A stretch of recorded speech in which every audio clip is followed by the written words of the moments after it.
আসসালামু আলাইকুম। আমার হাতে যে ফোনটা দেখতেছেন, এটা ফোনটা ডেড অবস্থায় আছে।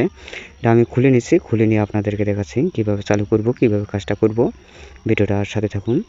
এই ধরনের সমস্যার সমাধানের জন্য আমি ভিডিওগুলো বানিয়ে থাকি। আমি মাদারবোর্ডটা আলাদা করে নিচ্ছি। আলাদা করে নিয়ে আপনাদেরকে দেখাচ্ছি। স্টিম শিটটা তুলব। তুলে নিয়ে দেখব। সিপিইউ সিটে হালকা হিট দিয়ে দেখতেছি। মোবাইল ফোনটা চালু হয় কিনা সেটাও দেখাচ্ছি আপনাদেরকে। আমি ডিসপ্লেটা স্পিকারটা সেফটি রাখার জন্য আমি এটা আবার দিয়ে রেখে দিলাম, যাতে কোনো ক্ষতিগ্রস্ত না হয়।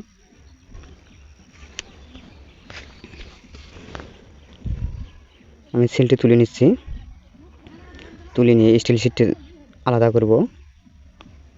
যে হালকা হাত দিয়ে দেখতেছি সেটটা ওপেন হবে কিনা।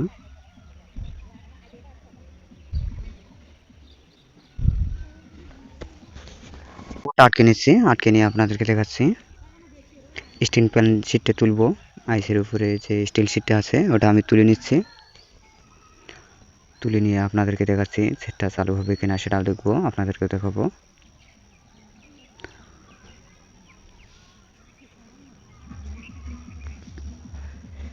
আমি তোলার চেষ্টা করতেছি। সিপিইউ সিটে একটু হিট দিয়ে নড়ে দিয়ে দেখবো মোবাইল ফোনটা ওপেন হয় কিনা। ফ্রেশ মাদারবোর্ড আছে। অন্য টেকনিশিয়ান চার্জিং পোর্টটা পরিবর্তন করছে।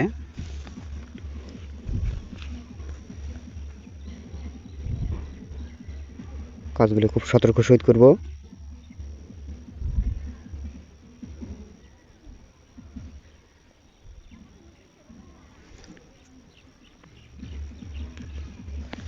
আমি তোলার চেষ্টা করতেছি।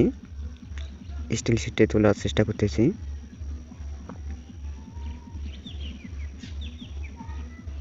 আলগা হয়ে গেছে, উঠে গেছে। আমি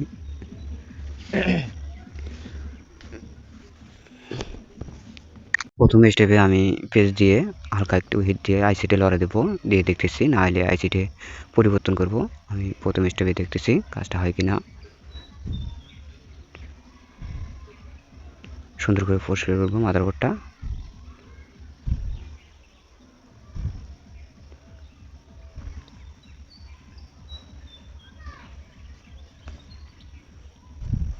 ঠান্ডা হওয়া পর্যন্ত কিছুক্ষণ অপেক্ষা করব।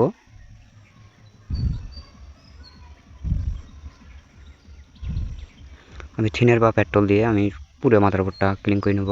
ক্লিন করে নিয়ে পাওয়ার সাপ্লাই কানেক্ট করে আপনাদেরকে দেখাচ্ছি কাজটা হয় কিনা। না হলে আইসিটে পরিবর্তন করব। ভিডিওটা গুরুত্ব সহকারে দেখুন। এই ধরনের সমস্যার সমাধানের জন্য আমি ভিডিওগুলো বানিয়ে থাকি।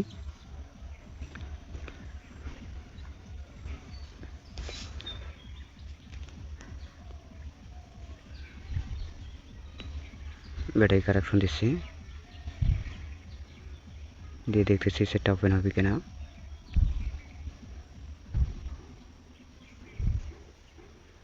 আমি পাওয়ার সাপ্লাই কানেক্ট করে দেখব রিডিংটি কত আসে। 1 2 3 4 5 পর্যন্ত রিডিং আসে দাঁড়িয়ে থাকে।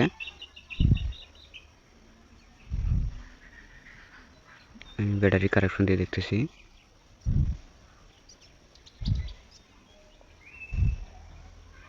কোনো চেঞ্জ নাই। আমি পাওয়ার সাপ্লাই রিডিং দেখলাম 1 থেকে 5 পর্যন্ত দাঁড়িয়ে থাকে।